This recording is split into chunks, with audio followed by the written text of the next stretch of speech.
Bonjour ou bonsoir à tous, vous qui regardez les vidéos, que ce soit le jour ou la nuit. Ici DVD Pro Catch. Bon, le temps de me mettre à jour, je vais me concentrer sur un pay-per-view de 2010. Donc c'est juste pour le mettre à jour. Après vous allez voir, j'ai encore acheté quelques DVD. Maintenant, attends de voir si les jours vont passer, que je vais peut-être en acheter encore d'autres. Parce que pendant ma rééducation, j'ai commandé des DVD, en particulier de catch. Et un petit peu de MMA. Bien sûr, c'est pas moi qui va chercher, c'est justement mon père qui va chercher pour moi, vu comment je peux plus faire tous les 100 pas. Mais bon, ça va se remettre petit à petit. De toute façon, j'évolue très très bien. Euh, Douleur, zéro en ce moment. C'est juste quand, quand je reste, on va dire, immobile et que j'ai l'impression que je me tords le genou. Donc pour ça, il faut que j'évite de faire trop le con. Et aussi désolé pour la qualité d'image que je filme, parce que c'est vrai que mes deux téléphones pour l'instant ils font n'importe quoi. Il y a, il y a chaque fois des bugs d'image et ça c'est pas fortement du positif. Donc sans trop tarder, je vous montre le pay-per-view en question. Donc Hell in a Cell 2010. Alors selon les personnes, surtout ceux qui sont les spécialistes, selon eux, l'édition Hell in a Cell 2010 n'est pas la meilleure édition. Dans un sens, oui et non, car il y a quelques bons matchs, mais rien de particulier. Et peut-être que le main event laisse un goût amer, mais voilà, il faut savoir s'accrocher. Voilà, vous avez la liste des matchs, il est en français. J'avais complètement oublié de préciser que le Fatal 4-Way Finale que j'ai acheté, pas celui que j'avais fait une review, hein, mais celui que j'ai acheté récemment, cette fois-ci je l'ai acheté à nouveau en français, donc cette fois-ci je l'ai regardé en français. Je vais pas faire de nouveaux reviews sur ça, vu comment l'original est déjà fait, et que j'estime c'est pas à grand intérêt. Voilà. Ah oui, pas de liste des matchs. Donc, les listes des matchs sont sur mon téléphone, je vais vous dire ça tout de suite. Ah, pour éviter que je me trompe. Alors... Non, c'est pas ça. Voilà. Le premier match... Attendez, est-ce qu'il est affiché? Ah non. Non, il n'est pas affiché. Goldust, Kofi Kingston et R-Truth contre Cody Rhodes, Drew McIntyre et Dolph Ziggler. Un match à 6. Pourtant, ce qui est bizarre, c'est qu'il ne figure pas... il ne figure même pas dans la liste de ça. Ah bah oui, avant qu'on passe au match à 6, il y a un match à Raw. Un match à Raw. Ouais, donc je vais vite passer ça. Où Randy Orton, il affronte Chris Jericho. Donc c'est là où ils s'affrontent. Et que Randy Orton, on sait bien que contrairement à Y2J, il peut le battre à n'importe quel moment, n'importe où. Et n'importe quelle situation. Et non seulement il avait presque la victoire en main, mais il y avait, je crois, une intervention de Sheamus. Ouais, il y avait une intervention de Sheamus qui avait, on va dire, donné une victoire à Chris Jericho par disqualification. Non, non, ça n'a aucun sens. Ça n'a aucun sens, ce que je veux dire. Il a attaqué, on va dire, il a attaqué Randy Orton, et du coup, c'est victoire de Randy Orton sur Chris Jericho. Et après, quand Randy Orton s'est débarrassé de Sheamus, Chris Jericho l'attaquait, mais sauf que Randy Orton lui fait un RKO. Et après, sous les yeux de Sheamus, pour voir ce qui va lui arriver, il lui fait un pun kick à Jericho. Et c'est là où on ne verra plus Jericho pendant un petit paquet de temps, jusqu'à fin 2011 ou début 2012, je crois. Ah bon. Ce match-là, 3,50. Voilà. Maintenant, pour revenir au match à 6. D'habitude, c'est toujours une grosse domination des heels. Bien sûr, il y a une domination en plein match, mais en dominant pour gagner. Sauf que ça va pas prendre. C'est victoire des Face, donc victoire de Goldust, Kofi Kingston et R-Truth. Ce match-là, 3,5. Et encore, ce n'est que le début. Et après, en bonus, il y a l'interview de John Cena. Après le match face à Wade Barrett. Voilà. Comme quoi, s'il perdait, il rejoignait la Nexus. Mais bon, je passe. Alors, le premier match, Daniel Bryan contre John Morrison et contre le Miz. Un match où les soumissions comptent n'importe où. Ah ouais, stipulation spéciale. Ouais, un match triple menace où les soumissions peuvent se faire n'importe où. Pour le titre des États-Unis, d'accord. Un match si particulier, pourtant je pensais que ce serait par tombée. Comme quoi on se trompe un petit peu quand même. Quand même, c'est vrai qu'on se trompe un petit peu. Le match était pas mal, hein, vu comment les trois hommes donnent ce qu'ils ont sous le capot pour nous produire le début du show. Car ça se passe toujours comme ça. Le Miz, vu comment il n'avait pas digéré sa défaite face à Daniel Bryan, il souhaite récupérer le titre qui lui était destiné selon lui. Et John Morrison, lui, n'a jamais été champion des États-Unis.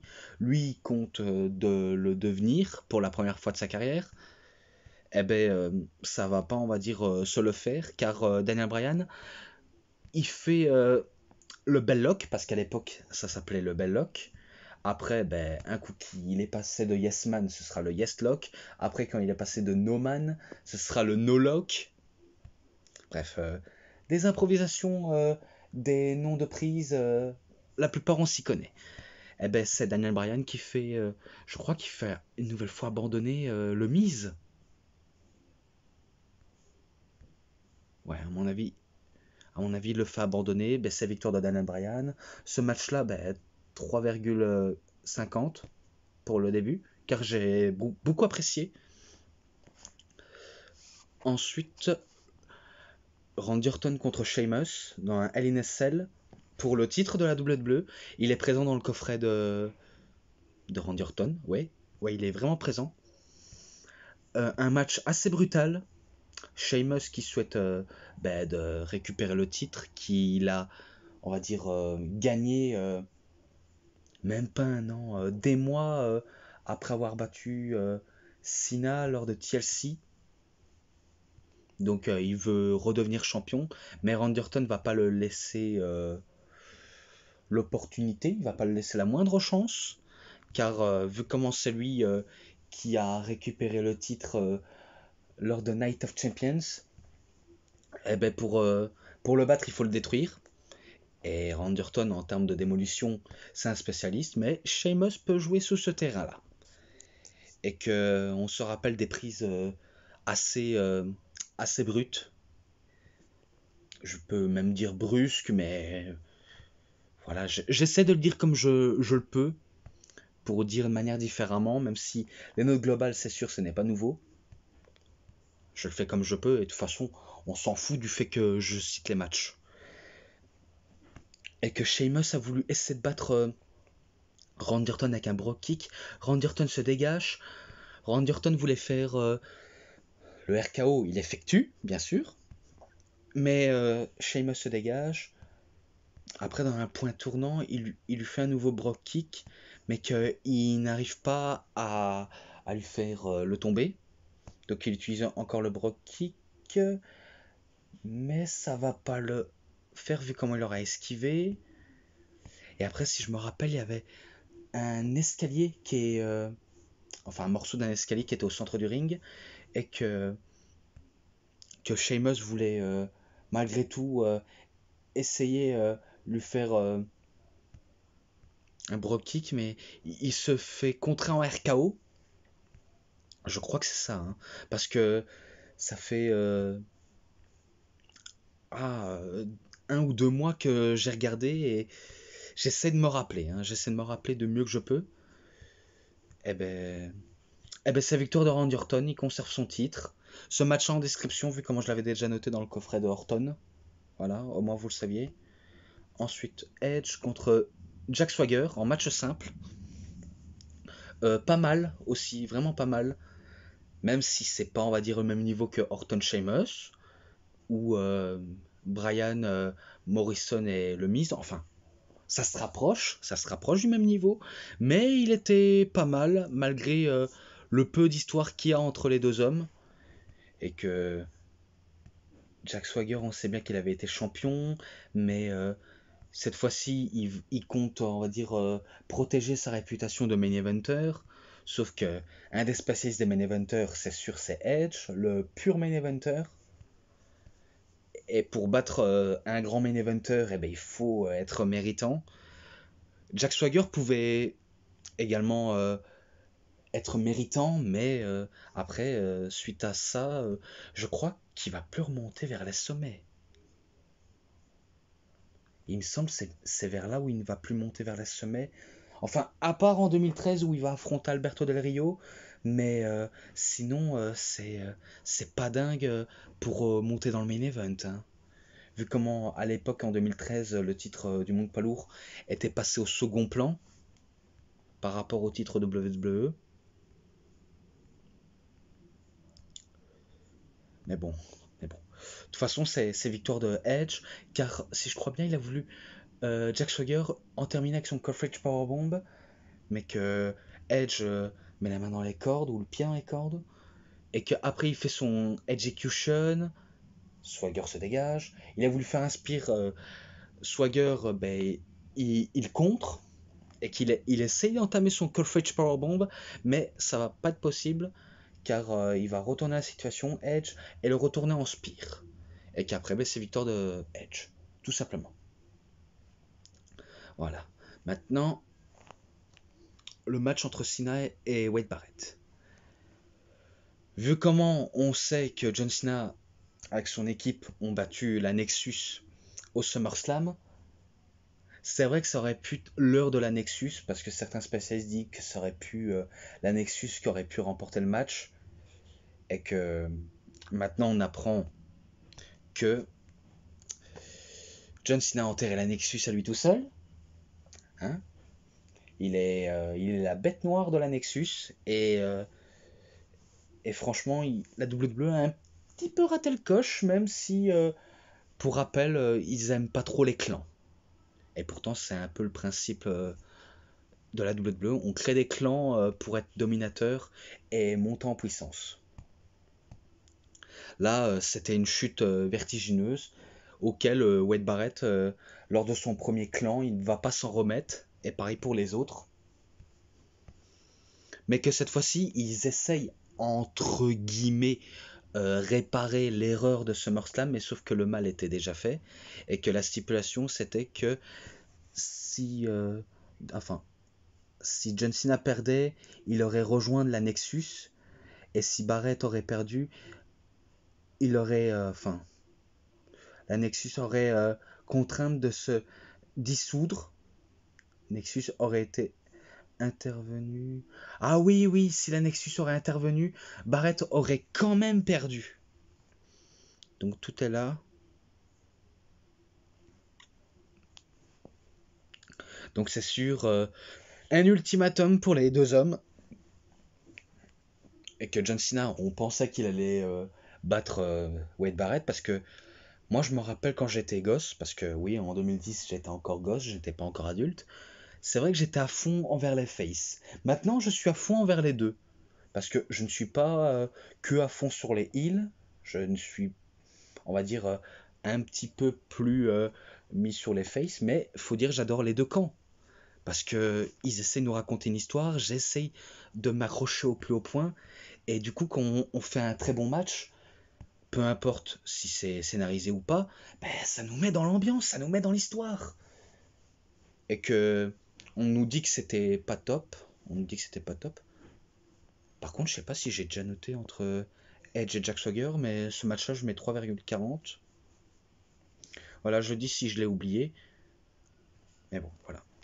Et ben le match entre Wade Barrett et John Cena, c'était pas mal. C'est pas, on va dire, du 5 star, c'est pas du 5 star, mais il est quand même pas mal. Bon, ils nous sortent tous les deux des bons moves, même si Cena, c'est vrai qu'en termes de in-ring, ça n'a jamais été du top, mais il essaie de donner de sa personne. Quand, euh, quand on fait des efforts sur le ring, il y a que ça que je peux apprécier cette personne, mais quand il n'y a pas la moindre effort physique et mental, c'est sûr que c'est assez rabaissant et indécent. Et que Wade Barrett, il aura mis à mal John Cena, et que je me rappelle dans le dos de l'arbitre, il y avait Michael McGillicuddy et Husky Harris. Donc Michael McGillicuddy, c'est justement Curtis Axel, et Husky Harris, ben, c'est nul autre que Wyndham Rotunda, qui est Bray Wyatt. Donc ils ont attaqué John Cena dans le dos de l'arbitre, et que ça permet à Wade Barrett de faire son weight slam sur John Cena et de battre John Cena. Et du coup, vu comment John Cena a perdu, il rejoint la Nexus. Oui, il rejoint la Nexus. Et les autres en review, ça va rester à venir, car je pense que les reviews sur des DVD que j'ai actuellement, ça va pas s'arrêter. Donc la machine est en place. Et que ce match-là, allez, il était pas mal. Je lui mets 3,60. Allez, 3,60. Encore, je suis un peu gentil. Ce qui n'est pas toujours le cas d'habitude. Parce que c'est vrai, il m'arrive de mettre des notes un petit peu médiocres, je ne vous cache pas. C'est juste que j'essaie de trouver une cohérence. Mais bon, de toute façon, on note comme on veut. Du fait que c'est pas exagéré. Voilà, maintenant. Match pour le titre des Divas unifié. Ouais, titre des Divas. Natalia contre Michelle McCool pour le championnat, justement. Et que on s'attendait un peu à du beau catch par rapport à Natalia, c'est sûr. Qu'elle nous sorte des bons moves. Hein. On va pas nier son talent dans le ring. C'est la fin qui est un petit peu problématique. Et qu'on sait que Natalia, elle est du genre très technique. Même si des fois, quand je la vois catcher tout le temps, c'est vrai qu'il y a des moments où je me suis dit, elle est un petit peu mou. Après, peut-être qu'elle veut peut-être pas prendre beaucoup de risques, vu comment elle est hyper concentrée. Et c'est sûr qu'elle travaille quand même sur ses moves. Donc ça, j'ai vraiment rien à dire. Et que les techniques elle est prise, elle s'y connaît. Et qu'elle essaye de rendre la plupart des catcheuses over. Over, si je peux me permettre.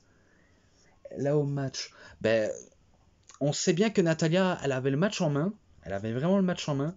Jusqu'à ce que Layla, ben, elle distrait l'arbitre.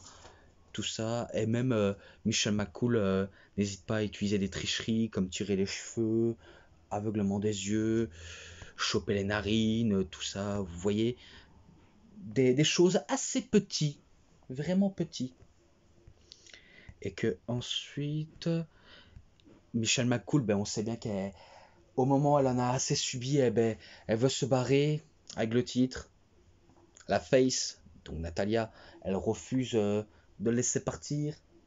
Et après, c'est là où Leila, elle intervient pour coûter le match à Natalia, qui va remporter le match, mais pas le titre. Donc voilà. Ce match-là, 3,20. Voilà, donc c'est victoire de Natalia par disqualification, mais elle remporte pas le titre. Assez regrettable. Vraiment regrettable. Voilà. Maintenant, le main event. Je me demande pourquoi c'est dans le main event. Bon, après, on a deviné pour quelle raison. Donc, match de Hell in a Cell pour le championnat du monde poids lourd. Kane contre Undertaker, qui est accompagné par Paul Bearer. Paul Bearer qui était venu pour donner de la force à Undertaker. Et qu'on pensait que ça va être utile. Finalement, on apprendra que, en fait, ça a été mis pour rien, en fait.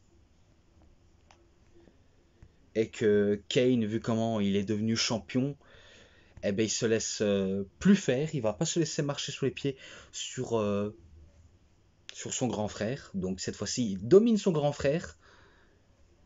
Et que, si je me rappelle bien, à cette époque, c'est vrai que l'Undertaker, il avait un peu perdu de sa force mystique et qu'il avait besoin d'aller chercher Paul Bearer pour avoir toute la puissance pour battre son frère, alors que on sait bien que Undertaker, en termes de puissance, il en a dans, dans son esprit tordu malin. Et que bon, ils nous sortent des prises basiques, ceux qui savent faire, et que l'Undertaker, ben, c'est sûr, il essaie de nous produire aussi un bon match. Kane, de son côté, c'est un petit peu pareil, mais que le match, on va dire, sont un petit peu mieux que les matchs à WrestleMania. Je dis ça, mais j'essaie d'avoir une bonne raison. Et que un coup que l'Undertaker, il avait exactement tout le temps du monde pour aller battre Kane, parce qu'il il sent qu'il avait la victoire au bout des mains, c'est là où Paul Bearer trahit Undertaker. Donc il trahit l'Undertaker une seconde fois en l'aveuglant avec l'urne lumière mystique qui a aveuglé l'Undertaker, et que Kane va s'en servir pour assommer son frère, et qu'après il va le faire un Tombstone Piledriver et il bat l'Undertaker avec sa propre prise. Donc c'est victoire de Kane. Et ce match-là, allez, 3,40. Voilà, 3,40. Mais ça, faudrait que... Je pense l'avoir déjà... Non, je pense... Ah, je suis troublé, hein, je suis perdu. Hein. Des fois, je me dis, ah, celui-là, je l'ai noté. Non, celui-là, je l'ai pas noté. Donc, oh, purée. Je sais plus où donner de la tête. Mais bon, je l'ai dit, je l'ai dit. Donc, voilà, c'était tout pour la review sur Hell in a Cell. Pour ce qui est match, bonus, sainement, ensemble... 3,70. Voilà. Pardonnez-moi, c'est juste mon chien qui aboie. Attendez.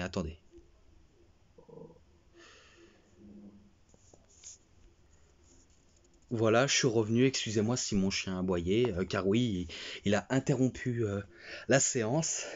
Mais bon, comme je disais, malgré que ce show était un peu moyen, je le reconnais, c'est pas qu'on va dire il est nul à chier, parce que c'est le nom d'un pay-per-view.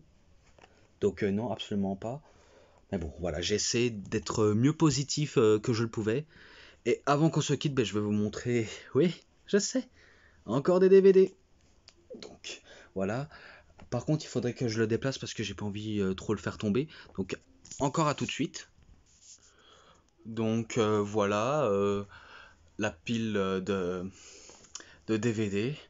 Donc, tout d'abord, il y a les DVD sur la MMA, enfin le MMA, pardon. Donc, voilà, sur Fight Sport, qui était avec un magazine en plus. Fedor Emelianenko, je crois. Donc il n'y a que des photos de ça. Et que peut-être que je vais me mettre à regarder, parce que pour l'instant j'ai regardé la plupart des DVD de catch. Ensuite je crois que c'est kickboxing ou karaté, je crois. Bref, il faudrait que je regarde. Car c'est vrai qu'il faudrait que je m'y mets. En tout cas surtout. Et je crois que c'est un DVD du UFC ou c'est que pour le magazine. Non, c'est... On va voir. Ensuite, encore... Ouais. En tout cas, ils se sont vraiment donnés à fond pour mettre des DVD comme ça de MMA. Là, ça, c'est de la Pride. Et ça, c'est avec un magazine du UFC, je crois. Encore... Non, c'est pas de... Enfin, oui, c'est de la Pride. Où il y a Fedor. Voilà. Et là, je crois que c'est du MMA version féminin. Non. Enfin, je crois que c'est ça. Hein. Du MMA version féminin, c'est sûr que c'est tellement rare. Ensuite, attendez. Les DVD spéciaux. Donc voilà. Alors, sur l'Undertaker, c'est vraiment pas top. C'est exactement les mêmes matchs à WrestleMania. Donc peut-être que je vais faire la, ça en description si vous voulez bien. Bref, je vais faire de toute façon. J'ai. Attendez. J'ai fait la liste des matchs. Voilà, j'ai fait la liste des matchs. Donc si je veux, je peux les mettre en description si vous voulez. Ça va faire bientôt la review parce que j'avais déjà regardé sur 3 heures de catch. Alors, je sais qu'il n'y a rien écrit. Mais, pareil pour l'autre, il n'y a rien écrit derrière. Mais j'ai fait la liste des matchs. Avec l'initiale Planet Catch. Donc ça va là-bas. Après, ben, les matchs des grands champions de catch à la NWE. Bref, il n'y a rien d'écrit des matchs. Je me rappelle qu'il n'y avait pas de langue de commentaires. Parce que déjà, je me demande, est-ce que G13105 il a visé Célian Varini ou l'autre? Parce que je me rappelle qu'il avait dit, pareil, l'autre qui commente, il s'y connaît encore moins nous tous, on sait pas s'il regarde du catch. Moi je me dis, à qui il s'adresse en fait? Célian Varini ou l'autre qui commentait la NWE à l'époque? Parce que moi je me rappelle la NWE, je l'avais regardé sur Club RTL et que ils essayent de nous expliquer. Et par contre, le seul point négatif, 3 matchs. 3 putains de matchs. Donc si je veux, je peux le même mettre aussi en description, si vous voulez. Bref, de toute façon, ça va être rapide de toute façon. Après, ben, les mondes catch. Oui, les mondes catch. Donc tout d'abord, ben, peut-être que je vais vous montrer les premiers. Donc tout d'abord, ben, le deuxième monde catch. Donc numéro 2. Ensuite, j'ai réussi à avoir Enigma Best of Jeff Hardy volume 2. Et qui est commenté par Christophe Ajus et Céline Varini. Et pas avec Grégory Lys. Et c'est le troisième monde catch. Bref, celui-là, ça va faire des reviews. Ensuite, sur Rey Mysterio, les premiers pas des superstars préférés. Donc, volume 2. Voilà. Commenté par Céline Varigné et Marc Chavet. Bref, je vais faire une review dessus bientôt. Ensuite, ben, avec Jeff Hardy, cette fois-ci, pur Jeff Hardy. Voilà. Ensuite, John Cena et CM Punk. Il était une fois Evan Bourne, les débuts secrets d'une superstar. En tout cas, celui-là aussi, c'est un banger. Et Hulk Hogan, Ric Flair, le retour des légendes. Bref, ça a été un plaisir d'avoir les mondes catch. Ceux-là, j'avais demandé une réservation pour les DVD. Et du coup, ben, j'ai réussi à les avoir. Ensuite, ben, 2 pay-per-view de la TNA, pardon. Victory Road 2010, No Surrender 2010, Against All Odds 2010. Voilà. Il me manque Destination X, Sacrifice. Après, il m'en manque pas mal de TNA, hein, mais voilà, au moins je suis content de les avoir. Ensuite, ben, la pile. Attendez, je vais essayer de prendre pour éviter de les faire tomber. Je vais vous montrer un à un, hein, vous inquiétez pas. Oh, ça va être compliqué.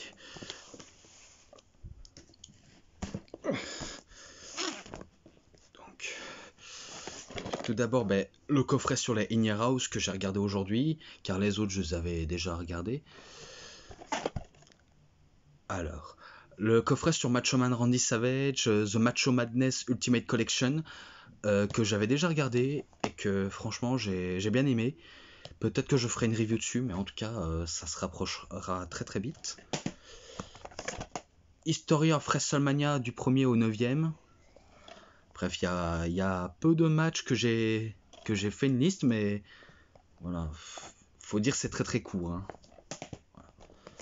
Ensuite, le deuxième WWF en DVD.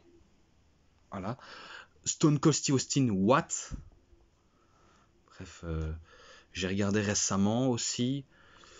Il y a peu de matchs, mais j'ai aimé le documentaire. Ensuite, DVD de Mick Foley. Alors, je n'ai pas en original, je n'ai pas avec le 2 ou le 3e DVD. Peut-être que je me le rachèterai. et faire une review beaucoup plus complète. Comme avec l'autre Steve Austin en version Wrestling Megastar, je pense que je vais l'acheter en beaucoup plus complet. Mais bon, on verra bien. Alors, les plus grands hits de Wrestling Megastar de la DX, la Nova Era. Pareil, celui-là, je peux même vous le mettre en description. Par contre, celui-là, à éviter, il est très très court. Parce que un coup que je l'ai acheté, je me disais, est-ce qu'il a des matchs avec les McMahon? Oui, mais un seul. Et du coup, celui-là aussi en description avec les autres. Celui-là, également pareil, si je veux. De toute façon, je vous citerai... alors... Raw. Ah ouais, Triple H contre le Spirit Squad. Ça, j'aurais pu le noter dans le coffret de New Improved DX. Mais ça va être noté dans la description et même dans le coffret de la DX. Donc vous inquiétez pas. Ensuite, face à Umaga, j'ai déjà dit. William Regal, Finlay et Mr. Kennedy aussi. Pareil contre Monsieur McMahon, j'avais déjà noté. Le match au Survivor Series également. Bref, voilà, je les mettrai en description, hein, vous inquiétez pas. De toute façon, je les connais par cœur, ça arrivera fort. Donc, pareil avec l'autre, en description, avec le DVD de l'Undertaker, NWE, et la DX, voilà. Ensuite, encore, mais cette fois-ci avec Rey Mysterio. Ah, si je veux, celui-là aussi, je peux bien. Je peux bien le mettre aussi, vu comment je connais par cœur. Il y a le match contre Eddie Guerrero au SummerSlam. Il y a le match contre Kurt Angle et Randy Orton. Ensuite à SmackDown contre Randy Orton et contre Chavo Guerrero. Ah non merci. Donc celui-là aussi, si je veux, en description. Voilà. J'ai aucune crainte à mettre ça. Ensuite, un Target Classics sur les Royal Rumble de 1999 à 2000. No Way Out 2003. Et en plus de l'année 2003, il m'en manque pas mal. Mais je pense que je vais essayer d'en trouver les autres, si je le peux. Judgment Day 2003. Vengeance 2003. Le Best of No Way Out 2004. Alors, celui-là, quand j'ai regardé, j'étais un peu déçu. J'étais vraiment déçu car regardez ce qu'il nous met comme match. Il n'y a même pas le match face à Eddie Guerrero. Et en plus, la moitié du pay-per-view n'est pas complet. Donc, j'ai pas compris l'intérêt de ce DVD. Donc, à ma grosse erreur, j'aurais peut-être pas dû l'acheter. Mais peut-être que je vais trouver une plus complète avec l'image de Eddie Guerrero. Où il y a... Vous voyez, quand Eddie Guerrero il est sous la photo, il est recherché pour mensonge, triche et vol. Bref, c'est assez drôle. Peut-être que je l'achèterai celui-là si je le trouverai. Il me manque Backlash aussi en 2004. Donc No Way Out, Backlash. Après en 2005, il me manque justement No Way Out, qui était pas top. Backlash. One Night Stand, Vengeance. Bref, voilà, il y en a qui m'en manquent. En 2005, ça va, j'en ai deux. J'en ai deux. Judgment Day 2005 et The Great American Bash 2005. Si jamais je trouve le coffret d'anthologie des Great American Bash, peut-être que je serai refait. Hein. Vraiment refait. Et je crois que c'est tout. Fastlane 2016. Après, comme je vous ai expliqué, j'ai réussi à avoir le Fatal 4-Way Finale en français, mais que j'ai déjà fait une review dessus. Donc voilà, c'était pour la review et montrer mes vidéos. J'espère que ça vous aura vraiment bien plu cette vidéo. Et si elle vous a plu justement, vous savez ce qu'il vous reste à faire. Likez la vidéo, commentez, partagez, abonnez-vous à ma chaîne, cliquez sur la petite cloche pour avoir plus de notifications des prochaines vidéos. Et moi je vous dis bonne journée, bonne soirée à tous. Au revoir tout le monde pour une prochaine vidéo. A plus les fans de catch.